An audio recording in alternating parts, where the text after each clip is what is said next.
Hello, Gaston County. Welcome to episode number 186 of Gaston's Great, a podcast highlighting some of the great things happening in and around Gaston County. I'm your host, Stephen Long. We're coming to you once again from the international headquarters of GSM Services. We simply believe in discussing more of the reasons why Gaston's great. We are highlighting another great organization this week, and we have Terry Kinney with us, who is the CEO of the Low Cost Spay Neuter Clinic, which is connected to the Animal League. So we're going to let Terry get into all those details. And it's actually, believe it or not, Terry was with us way back on episode 35 over 4 years ago. So a lot has happened with the clinic in the Animal League since then. So Terry, it's great to have you on, and welcome back to the podcast. Well, thank you so much for having me. I'm always excited to come and talk about the Animal League and Spay Neuter and our new hospital that we have on the second floor of our building. So, I can give you a little history because a lot of people say, how's Animal League connected to all these different programs? Yeah, please do. That was going to be my first question, so please go right ahead for our listeners. The Animal League of Gaston County was started in 2003, and it is our umbrella organization, so it is the nonprofit. And through Animal League, we do a lot of different programs. Our biggest one is our Spay Neuter Clinic, which is down at 425 West Franklin Boulevard in Gastonia. And this July, we will be celebrating our 100,000th Spay Neuter surgery. Oh, wow. Yeah. That's a lot. Pretty cool, isn't it? And then the biggest thing that's happened to us, since we opened the Spay Neuter Clinic in 2009, we opened a full-service veterinary hospital on the second floor of our building. So we have an elevator to get you up there with your pets. We have full-time veterinarians, techs, x-rays, dental x-rays, you name it. And that was something that wasn't happening, January of 22 when we first spoke, right? No, definitely not. We were just really starting to kick off the fundraising for it. All right. So 2 quick questions, then we'll get into kind of the last 4 years. So how did you get involved personally with this? Because you before being CEO, you were executive director, I think, correct? Yes. And the things have changed. So kind of just give us, maybe our listeners, a little background there. How did you get involved, because it's something you're obviously passionate about? Very passionate. I started in Gaston County. My husband and I moved to Gaston County because he worked in NASCAR racing, so he wanted to be near Charlotte. And we decided we didn't want to live in the big city, so we came to Gaston County. And I practiced law for 27 years here. And in 2007, I was at a meeting of Animal League of Gaston County. I'd made a presentation to the county commissioners about getting rid of the gas chamber, and the people heard it from Animal League and invited me to come. So after a few meetings and an article in the Charlotte paper about how many animals were being euthanized in shelters, I decided I was going to take up the mantle of the animals. And never did I think that I would be talking about animals since 2007. Right. But I was at a meeting, and they were talking about opening a Spay Neuter clinic, and I said, I will raise $100,000. Now, this was in 2007. Wow. Why? I have no idea. It just sounded like a good idea at the time. It must have, and then I kept talking to the lady beside of me, and she'd been president, and she kept saying, well, we really need this and need this. And I said, Becky, I will raise $100,000. And that's where it started. So, was that one of those things that you say something like, how in the world am I going to do that? It was just so unexpected. I think that there was something guiding me, and it has just pushed me. Everything fell into place for the Spay Neuter Clinic. It wasn't hard putting it together. I mean, it was hard work getting it built and all that, but T.J. Solomon, another attorney in town, friend, we were talking about it with somebody, and he said, what are y'all talking about? And I said, a Spay Neuter Clinic, we need a building. And he said, well, I think I have one. And so we opened up down on East Franklin Boulevard, which was a fabulous building. It was an old Papa John's. And then everything just started happening after that. We bought out another veterinarian's business, not his business, but his equipment and all of his furniture at a very, very reasonable price. And it's been going ever since. All right. So for those of listeners who may not know, I mean, and I probably didn't know a whole lot until we spoke a few years ago, kind of what is the mission of a spay neuter clinic and then that connection with animal, but what's kind of the mission? What are you trying to accomplish? And then let's talk about specifically the location, the last 4 years, and then anything else that you want to share. Sure. Well, Animal League's mission is to improve animal welfare in the community through advocacy, education, and service. So we do a lot of different things to help animals, not just the spay neuter clinic or the hospital, but we have a program called Room to Run where we go out and build 25-foot by 25-foot enclosures for animals that have always been on a chain. Yeah.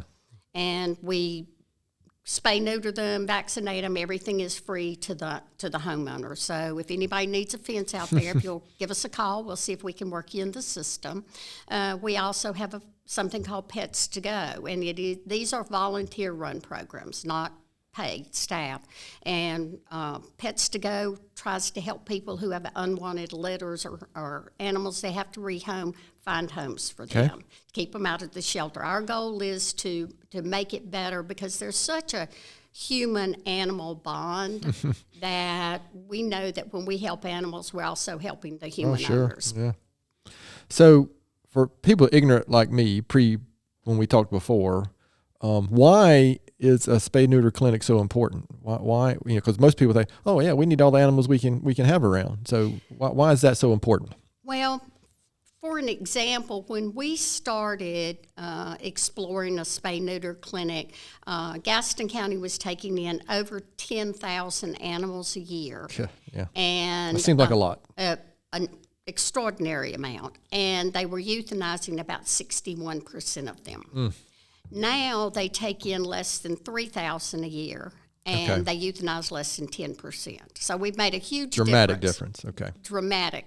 And if you read all the studies and, big organizations like ASPCA, they do lots and lots of research, and spay neuter is the only way to manage pet overpopulation. Gotcha. Right. Yes. So listen, my wife and I are on our second or our third pet since we've been married, and our second rescue dog. And listen, he is part of our family, just like, frankly, sometimes we like him better than our kids. Oh gosh, this is recorded, isn't it? But you know what? Especially now that our kids are moved out. Who's really excited to see me when I get home every day, right? That's right. It's our dog. So, and he's terrific. So that you make a great point, and it is super important. So, listen, I appreciate you kind of sharing some background for our listeners who might not be familiar with the organization. So, you've mentioned the hospital. I think it seems like I'm going to probably say it wrong, but when we talked last time, you were just finishing, it was a garden or something like right behind the building, is that right? So maybe start there and then get into maybe a little more detail about the last 4 years or so. Absolutely. Yeah, when we came, we were just in the midst of getting Ruth's Garden built, and Ruth's Garden is a gorgeous botanical garden. It has a beautiful pavilion, and we actually lease it out for events. We've done a bunch of weddings, baby showers, photo ops, the whole 9 yards, and we use that money to fund some of our programs. So it all flows back into the clinic, but it's not animal related. So it gives us a different stream of income. Sure. And it's gorgeous. If you haven't seen it, you need to come by and look at it. And then that took several years because it started during COVID. Yeah. And we were still in the midst of it when we spoke, the first time. Yeah, and it was something getting supplies and contractors and all. But when it came out, we were all very excited about it. And in fact, we're having our first Low Country Bowl garden party May the 16th. So we would love for people to get in touch with us about it. It's going to be live music. It's going to be an auction. It's 6 to 9. So give us a call, and we can give you all the details about it. And our number is 704-868-4673. Is there information about that on the website? It is. Okay, because we'll make sure before we finish, we'll let you share the website and how the phone number again, and how listeners can find out more information. Yeah. So Ruth's Garden finished. We started some new programs, the one about building fences. We worked with another organization out of Cleveland County, and they taught us, and so we've been going strong on it since. And we started a no-cold pets project, and that's where we build dog and cat houses and give them away so that animals that are outside have a place to get in out of the wind and rain and cold. So those have been very popular programs, but building the hospital was very hard, and running the hospital is very hard. I will tell you that. I'm sure. It's just trying to get everything flowing as smoothly as we would want we want to do it in a week, and it's it takes years to get everything worked out. Yeah. But we're very excited about it. We're doing about 10,000 appointments a year through the hospital, and about 8,500 spay neuters a year. So we're really rocking it down there. All right. So if you divide that by the number of days, that's kind of busy. That's kind of busy. Yeah. Yes, for sure. And people say all the time, I come by there in the morning and there's all these cars lined up. They're dropping off their little fur babies for spay neuter surgery. You know what? I'm glad you said that, because I was going to ask that, because I'm often, we have two buildings, so I'm often coming up Franklin from one or the other, relatively early in the morning. And you're right. There are almost daily cards out there lined up, like giving away free food or something. So yeah, it's interesting. That's interesting to see. That's not something that I would have thought, would be happening at that scale that you just described. So I'm assuming that whole building's yours, right?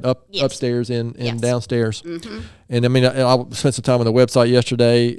It's great, and you do a really good job about detailing all the services you provide now. And again, it is a lot different than when we spoke a few years ago. So is that, normally we like to ask this question, kind of what's something you're most proud of, or something that you've seen? There's two questions. That's one. I'm going to, can I assume that getting the hospital up and running, is that it, or is there something else that? Well, I always say practicing law was my profession, but animal welfare is my passion.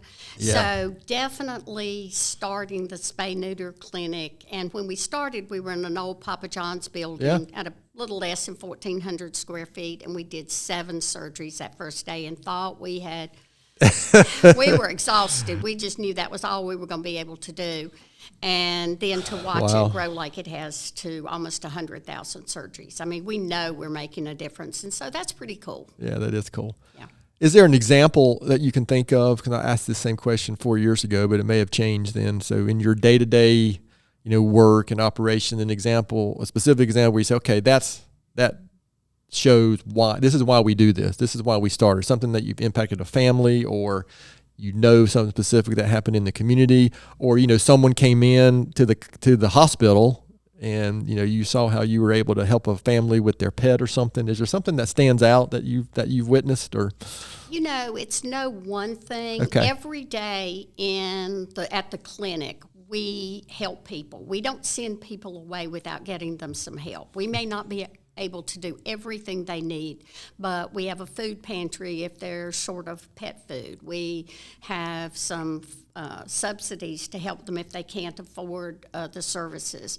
And just this morning, you never know when you walk out in the lobby what you're going to find. Walked out, and here's this great big man with a box with a kitten about as big as the size of your hand. He said, wow. We heard it up in the attic at work, and it finally fell through the ceiling. So we're trying to help him find a foster for it. But every day we do something that makes me feel good when I go home. Now, is it all easy? No. Is it all great? No, it's work, Oh, yeah. My husband says if it was all fun, they wouldn't call it work. So he's right Fair about enough. that. But, it's... Except here at GSM, it's always fun, right? Oh, boy. Okay. So again, that's great. I appreciate that, because we do like to see it's it's helpful when you can see that impact, right, that you're making. And you probably already answered this question, but I'm going to ask it anyway. Why would you say, just kind of maybe a general statement, again, you probably already shared enough, but why is Gaston County better? Because the Animal League and the Spay Neuter Clinic is here. I think the biggest thing is that we focus on helping animals, but we also help the families. Right. And I think that makes a lot of difference. We see a lot of seniors come in, and their only connection to the outside is their animals, and they love them.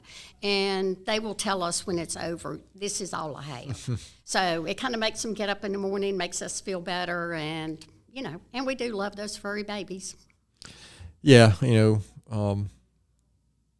yeah, listen, our vet is practically part of our family, the way that she takes care of our little our little dog too. So it is a big impact, in the lives of these families. So it's something we like to talk about, and it's not, this one actually might not be a fair question because you've accomplished so many things in the last 3 or 4 years, but looking out even further, is there anything else you guys have planned, or you're just trying to take a breath after, doing what you've done the last few years?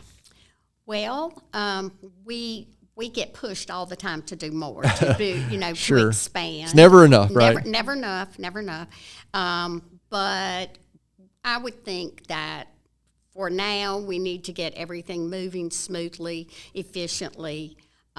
We'll probably get another veterinarian before too terribly long because we are booked up. Did I see there's 2 on staff now? Is that right? Or we have 2 full-time vets on staff, and then 2 to 3 days a week. Well, probably 2 days a week. We will have a relief vet, the same one, come in. Gotcha. I would think the next thing to expect from Animal League is probably a satellite location somewhere in Gaston County, but away from the heart of Gaston County. But now we're talking years down the road. That's going to be somebody else doing that. I'll dream it, but I'm going to leave it for them to handle it. Okay, well, that's good. Yeah, and just if you're not familiar with the location, I know Terry shared the address, but it's basically directly across from the county offices, right? Where the Board of Elections is, and where some of the early voting happens. Yeah, the county police department. Thank you. That was the building I couldn't remember all of a sudden. But yeah, it's right across the street. So on the south side of Franklin. It's a good location. A lot of high traffic, so a lot of people are probably already aware of it. So, other than sharing how to get in touch with you guys and the website, is there anything, Terry, that I haven't asked that you just want to make sure that you share before we, we're going to make you answer a couple personal questions like we always do, but anything that I haven't asked that I should have asked that you want to make sure you get across? Well, I want everybody to go see our website at algc.org or Gaston Spay Neuter. Either one of those. We have a Facebook page. We post all the activities, all the specials. We run a vaccination clinic once a month where you can just walk in. You don't have to pay for an office visit, so it keeps those services affordable for most people. And everybody's welcome. We get a lot of calls saying, well, I'm not in Gaston County, but everybody's welcome, so come on. And if you have an animal question or concern, there is somebody in our building that can answer it. So what if somebody, this is just a question that I thought of, if somebody comes across a stray animal, a stray pet, a stray dog, a stray cat, is that something they should be calling animal control? Or if it's a calm animal, can they something that y'all would take a look at this animal, or how? Because I have no idea. Well, interestingly, one of our employees found an animal in the middle of the road yesterday with a big old logging chain on it. Adorable, a collie, very sweet. He brought it into the clinic. We scanned it for a microchip. We looked to see if there was any lost and found out there. Couldn't find it, so we did end up taking it to the shelter. So, but I feel sure we will keep an eye on it. It will find a home. Yeah. Okay. Okay, good. Yeah, I mean, obviously, when you go from 10,000 animals in the shelter a year to 3,000 I mean, that's a dramatic drop, and many more of those percentage finding homes, right? Yes. Going from 40% to 90% finding homes previously. Well, if I did that math right, it was 60% euthanasia rate. Right. When we first started, and so now it's down to less than 10. But you're right. I mean, even if they can only do a percentage of animals, when it was 10,000, the percentage was way too high. They just couldn't manage it. And just bigger numbers in general. Absolutely. So, we do like to force before we finish up, force our guest, because I have the mic, to answer a few questions. Just because I think it's good for our listeners to hear about the people behind these organizations and the people behind this work. So I'll probably ask you this question 4 years ago, and we may go back and check and see if you give the same answer, but we may not. I doubt it. We may not. But Terry, can you share what is something very few people know about you besides you're a recovering attorney? Oh, my goodness. I honestly, I think that I'm an open book. I've been in the community so long and practiced law and was on committees and everything. I'm a Pisces who really doesn't care for water. That's one thing. That's interesting. Yeah. Okay. And I'm I don't think this is going to surprise anybody. I'm like an A-plus personality. My mind is Go get things done now. Now. So I have to really put, as they would say on a tractor, a governor on it to kind of slow me down and think through things. Yeah, that's interesting. Yeah, I know about those A-type personalities. Yeah. I'm not one, so I need people around me to help me with that occasionally. This is a podcast about Gaston County and all the good things happening here, and the Spay Neuter Clinic, Animal League. The work you're doing is one of those things. But besides your organization and the work you're doing, would you say Gaston County is such a great place?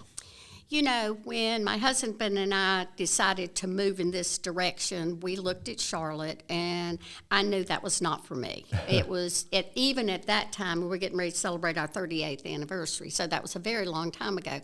Charlotte was still bustling.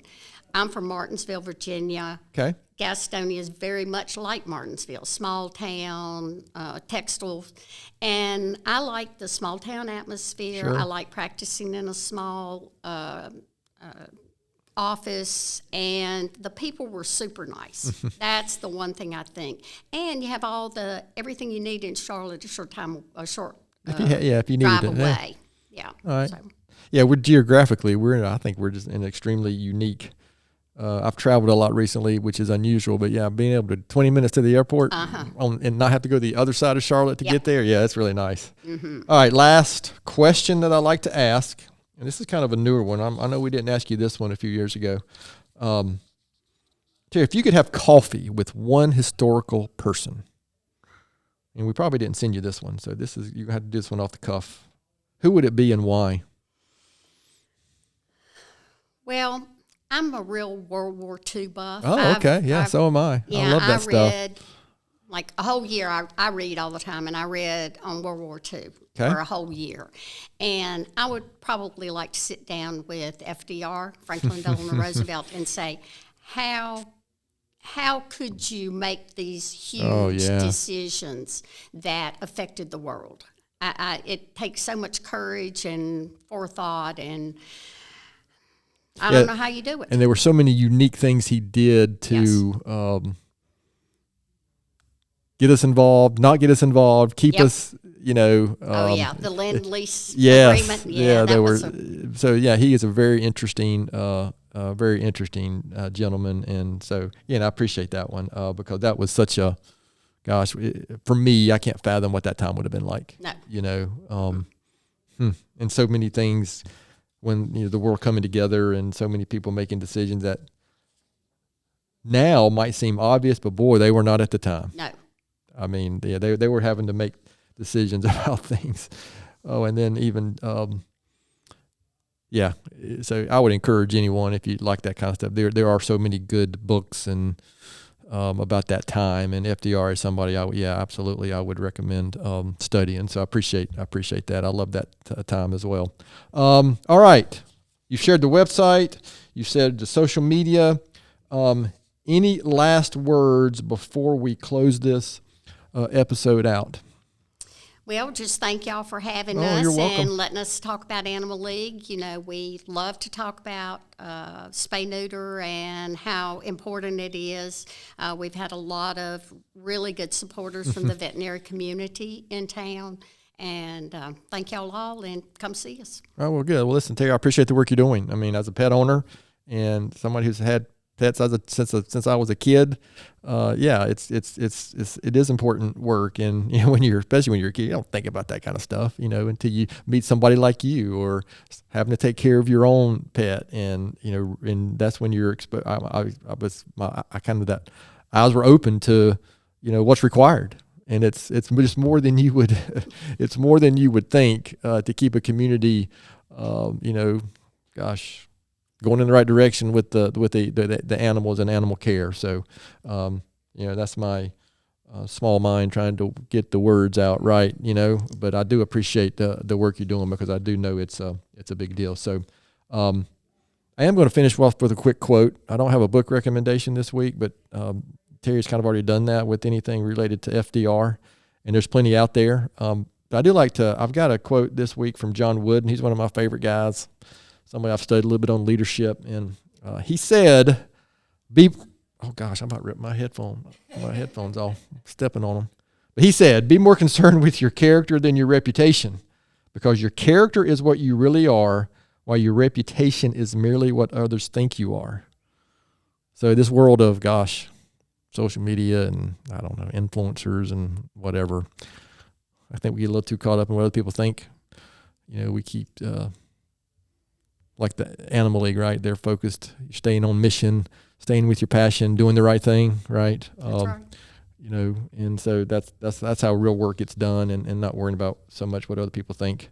Let's just go get the work done and worry about your character and what you're accomplishing on a day-to-day basis. So, appreciate that very much. Appreciate your time, Terry. And to our listeners out there, thanks so much for taking time to listen to today's episode.